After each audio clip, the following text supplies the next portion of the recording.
reporte y a continuación vamos a consultar mayor información en materia internacional. Para ello contamos con la presencia de un contacto vía Skype desde Buenos Aires, Argentina, con Rafael Araya Masri. Él es periodista y también analista internacional. Buenos días, señor Araya.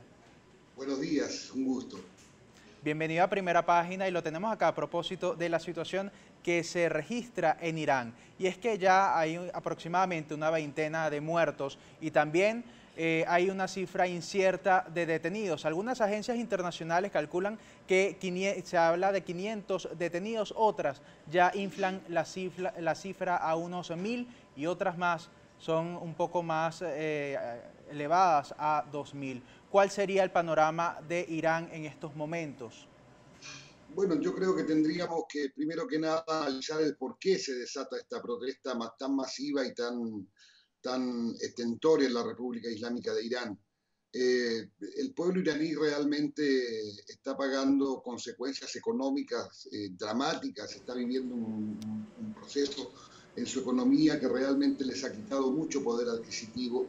No nos olvidemos que hace unos 8 años o 10 años el gobierno de Irán decidió repartir parte de la ganancia de sus exportaciones de gas y de petróleo con cada uno de los ciudadanos iraníes, con cada habitante de Irán, y eso significaba en su momento unos 50 o 55 dólares, que era, digamos, no era una gran cifra pensado en términos occidentales, pero que para ellos, dentro de su economía familiar, significaba una muy buena ayuda. El valor adquisitivo de esos 50 dólares de hace 10 años hoy son alrededor de 10 dólares. Sumado a esto las alzas de tarifas, alzas de precios, una inflación que ya se sale de madre, hace que realmente el espíritu originario de esta protesta sea en una causal absolutamente legítima. Lo que no podemos olvidar, y esto tenemos que conectarlo necesariamente con lo que pasó en la República Árabe Siria en el año 2012, cuando también en la ciudad de Daraa, en la provincia de Daraa, una manifestación pacífica de la sociedad civil pidiendo también cambios en las condiciones de vida al presidente Bashar al-Assad, fue rápidamente potenciada, aparecieron las armas, aparecieron los financiamientos extranjeros y se transformó en la cruenta guerra civil que cuyo final afortunadamente estamos viendo por estos días. Entonces, a este proceso legítimo de protesta en la República Islámica de Irán también hay que agregarle el factor de aprovechamiento externo y potenciación eventual de un conflicto que, bueno, hoy se ve, he estado mirando la prensa internacional, esto ha amainado, esto ha bajado su intensidad, porque en realidad lo que le falta lo que no ha aparecido es un líder capaz de encabezar esta protesta, alguien identificable con nombre y apellido que sea el gran referente, y digamos no ha salido del marco de ser, digamos, prácticamente manifestaciones espontáneas de la población. Así que el futuro de esto no sé cuánto más puede durar, pero obviamente también hay agentes externos que están bregando para fogonear esto, como son, claramente lo han dicho, el presidente Donald Trump y el primer ministro israelí Benjamín Netanyahu, ¿no? Y no descartemos también que Arabia Saudita esté jugando un rol en estos disputas. Sí, en relación a estos agentes que también el máximo líder de Irán también destacaba ayer que son los culpables de generar esta situación. Estados Unidos pidió a Irán poner fin al bloqueo de las redes sociales y también estudia la posibilidad de solicitar una reunión al Consejo de Seguridad de la ONU. ¿Cuál sería el panorama de Estados Unidos en medio de este conflicto? Que también algunos analistas destacan que la falta de liderazgo y también apoyo político presenta un panorama incierto.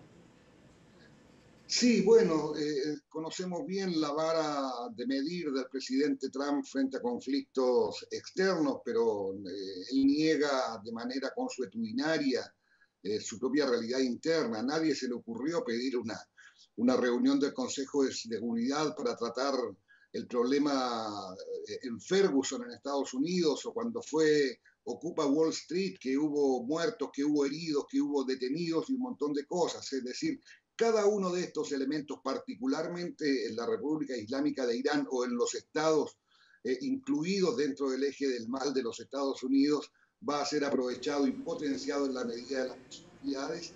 digamos, no le daría demasiada entidad a este llamado que haría el Consejo de Seguridad de Naciones Unidas, porque es obvio que Irán es además un país aliado de China y aliado de los estados de la Federación Rusa, que también son países que, al igual que Estados Unidos, mantienen un derecho a veto incólume en el Consejo de Seguridad.